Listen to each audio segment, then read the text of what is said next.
That morning, the air in New York City felt rather chilly, even though the sun was shining brightly.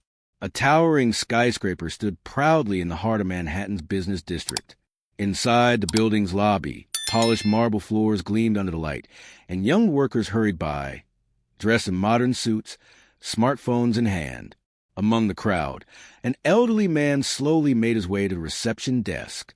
He wore a faded gray suit, worn-out leather shoes, and carried a dark brown folder. Lines of age were etched across his face, but his eyes remained sharp and steady. His name was John Miller, 65 years old, a veteran who had served in the Army for more than 2 decades. After retiring, John decided to try his luck in the civilian world. With a polite voice, he greeted the receptionist. "Good morning. I'm here to submit a job application. I have an interview scheduled today." The young receptionist, named Clara, glanced at John from head to toe. She hesitated for a moment. "Excuse me, sir. Are you sure? The position we're hiring for is more suited for younger professionals." "We're a global tech company," Clara said. "Try and be polite." John smiled warmly. "I understand, miss, but please allow me to try. There's no harm in that, is there?" Reluctantly, Clara handed him a visitor's badge and motioned for him to wait in the lobby seating area. Some young employees passing by stole glances at John. A few whispered quietly among themselves. In the corner of the room, John sat calmly, observing the surroundings. Though his appearance was modest, an undeniable aura of dignity surrounded him. Minutes later, an HR staff member called his name. "Mr. John Miller, please proceed to the interview room on the 3rd floor." With firm steps, John stood up and walked toward the elevator. Deep down, he knew the real challenge was just about to begin. The elevator doors opened with a soft chime on the 3rd floor. John stepped out and followed the hallway to the interview room. Inside, 3 young interviewers sat behind a sleek glass table. Their sharp suits and modern gadgets filled the room with an air of formality. They looked up as John entered. One of them, a man named David, reviewed John's resume with a raised eyebrow. "Mr. Miller, 25 years in the military?" he asked, unable to hide a slight chuckle. Another interviewer, Lisa, leaned forward. "We appreciate your service, sir, but this is a fast-paced tech company. We require skills in programming, data analysis, cloud systems. Do you have any experience in those fields?" John met their gaze calmly. "I may not be an expert in technology, but I have experience in leadership, strategy, and communication across cultures." David exchanged glances with his colleagues, then spoke. "Frankly, Mr. Miller, we're looking for someone younger, more up-to-date with current trends. It might be difficult for you to fit in here." The words were polite, but the message was clear. John remained composed. "I understand. I appreciate your time." He stood up, gathering his folder. But before leaving, he paused and looked back. "If I may, I would like to demonstrate something. Just give me a moment. I believe I have a skill that might surprise you." The interviewers looked at one another, amused. David replied casually, "That won't be necessary, sir. We're on a tight schedule." Without further argument, John nodded. He exited the room, his expression unchanged. As he walked back toward the lobby, a quiet determination flickered in his eyes. The battle might not be over yet, and fate, it seemed, had other plans for him that day. Just as John reached the lobby, the large glass doors of the building slid open. A tall man in an immaculate tailored suit entered, flanked by 2 assistants. The air in the room seemed to shift.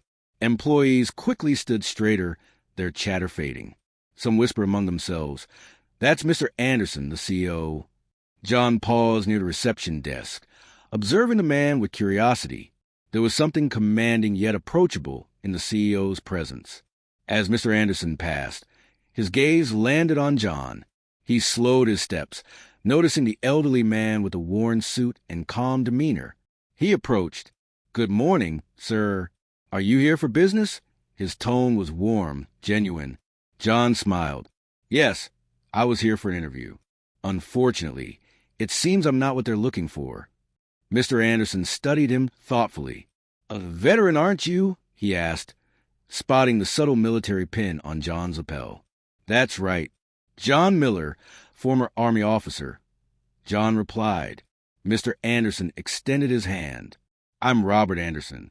Thank you for your service, Mr. Miller. If you don't mind, would you join me for a cup of coffee upstairs? A few nearby staff exchanged surprised glances. It wasn't every day the CEO invited someone from the lobby for a chat. John, always composed, simply nodded. Of course. Thank you for the invitation. And just like that, John followed Mr. Anderson toward the executive elevator, unaware that the simple conversation about to unfold would soon change everything. The executive elevator moved swiftly to the top floor. John stood beside Mr. Anderson, calm but curious. When the doors opened, they stepped into a bright, spacious office floor. Glass walls framed a stunning view of the city skyline. Mr. Anderson led John into a sleek meeting room, where a few senior managers were already gathered, preparing for a briefing. At the sight of their CEO accompanied by an older gentleman, the managers straightened in surprise. Everyone, Mr. Anderson began. This is Mr. John Miller, a distinguished veteran. He's just had an interview downstairs. The managers exchanged polite nods, though a few skeptical glances were exchanged. One of them, Michael, whispered to a colleague, "What's this about?" The old man's not from our industry. Mr. Anderson ignored the murmurs. He gestured to a chair. "Please, Mr. Miller, have a seat. I'd like to hear more about your background. What skills do you bring to the table?" John took his seat gracefully. "As I mentioned downstairs, I may not be a technology expert, but I have spent years working in diverse environments. One of my strengths is communication." A manager named Clara, seated near the end of the table, raised an eyebrow. "Communication? With respect, sir, everyone here communicates. This is a global company. We have translators and software for that." A few chuckles rippled through the room. John, unshaken, smiled gently. "I believe sometimes direct human connection can surpass any software. If you'll allow me, I'd like to give a small demonstration." The room quieted slightly. Curiosity sparked despite their initial doubt. Mr. Anderson leaned back, intrigued. "Go ahead, Mr. Miller." John glanced around the table, his eyes calm and clear. The moment of truth was about to begin. The room fell into an expectant silence. All eyes were now on John. With a calm breath, John began to speak. First, in flawless French. "Bonjour, mesdames et messieurs. C'est un honneur d'être ici aujourd'hui." Several managers blinked in surprise. One of them, who spoke French, nodded appreciatively. Without pause, John switched to Spanish. "Buenos días a todos. Es un placer conocerles." A murmur ran through the room. Then he shifted seamlessly to Mandarin. "大家好，很高兴见到你们." Now, the atmosphere was changing. The skeptical expressions were replaced by genuine interest. John continued with Russian, his tone steady and natural. "Здравствуйте. Рад вас видеть." Then came Arabic, clear and articulate. "Marhaban bikum. Yusharifuni an akuna huna." The managers glanced at each other, their earlier amusement forgotten. Next, German. "Guten Tag. Es freut mich, Sie kennenzulernen." Followed by Italian. "Buongiorno. È un piacere essere qui." And Portuguese. "Bom dia. É um prazer conhecê-los." Finally, he ended in Japanese. "Konnichiwa. O aidekite koe desu." When John finished, the room was completely still. Not a whisper, not a movement. Mr. Anderson leaned forward, a look of genuine astonishment on his face. One of the managers finally broke the silence. He just spoke 9 languages fluently. Another manager muttered, "Our next major clients, they're from Germany and Japan." John remained composed, his eyes scanning the room. He had said nothing more, letting the demonstration speak for itself. Mr. Anderson's gaze sharpened.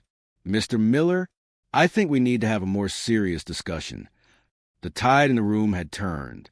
Those who had doubted him moments ago were now hanging on his every word.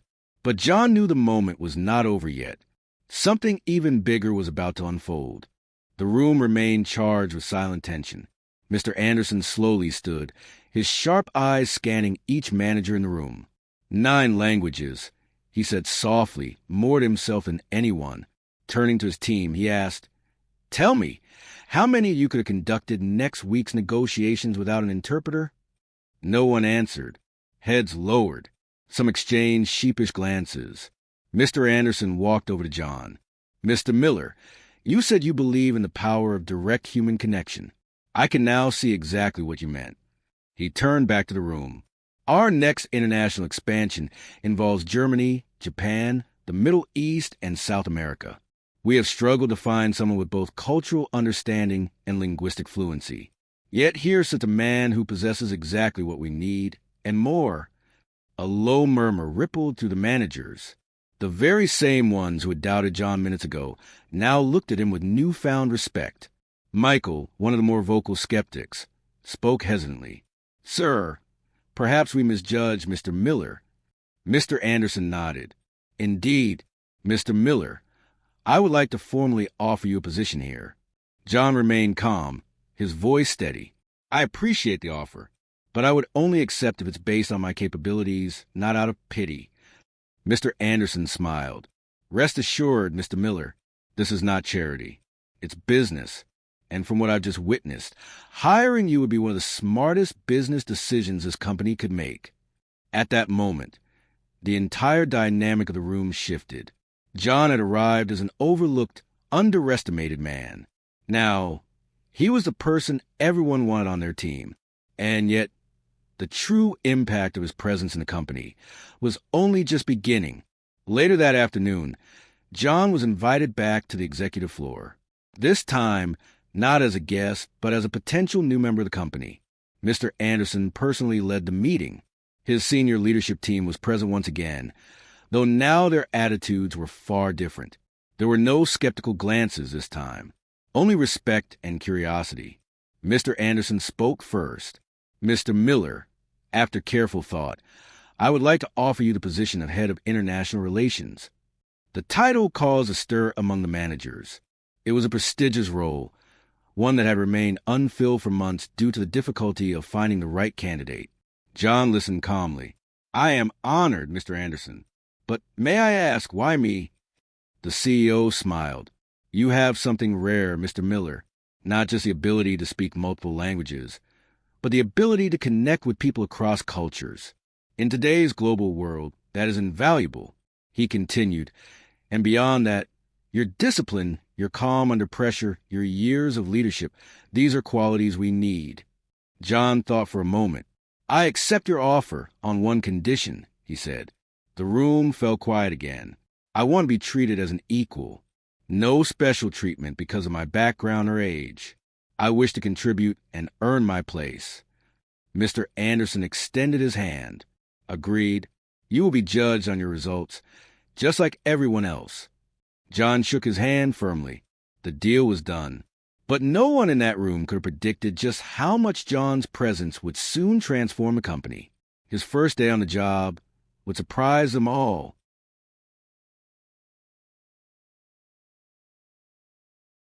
John's first official day arrived just 1 week later. He walked into the building wearing a well-fitted new suit, gifted by the company.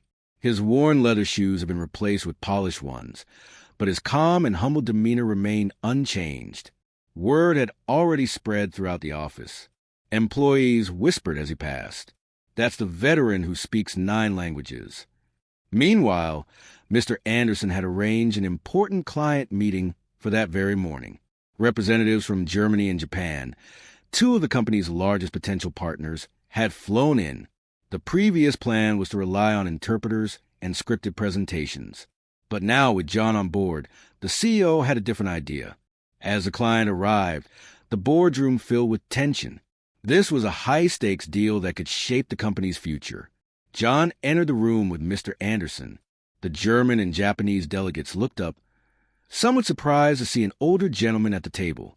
Before anyone else spoke, John greeted the German clients fluently in German, his tone warm and respectful. "Guten Morgen, meine Damen und Herren. Es ist mir eine Ehre, Sie heute hier zu begrüßen." Smiles appeared on their faces. They nodded appreciatively. The atmosphere immediately relaxed. Then, turning smoothly, John addressed the Japanese delegates in perfect Japanese. Ohayou gozaimasu. Yo koso o koshi kudasaimashita. Honjitsu o ai dekite koei desu. The Japanese delegates exchanged impressed glances. One of them even laughed softly and said, "We did not expect such a welcome." What followed was a meeting like no one had anticipated. John facilitated the conversation effortlessly, switching between languages, clarifying cultural nuances, and building genuine rapport. By the end of the meeting, both delegations were not only impressed, they were ready to sign. When the final agreements were reached, Mr. Anderson stood and addressed the room. "Ladies and gentlemen, today's success is thanks in large part to Mr. Miller. Without his expertise and cultural understanding, we might not have achieved this level of trust." Thunderous applause filled the room. Across the company, word spread quickly.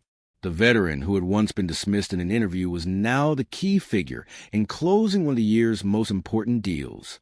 And John? He simply smiled, knowing that this was only the beginning. A few days after the successful meeting, Mr. Anderson invited John for a quiet lunch at the company's rooftop terrace. As they sat overlooking the city skyline, Mr. Anderson raised a toast. "To new beginnings," he said with a smile. John nodded, his gaze thoughtful.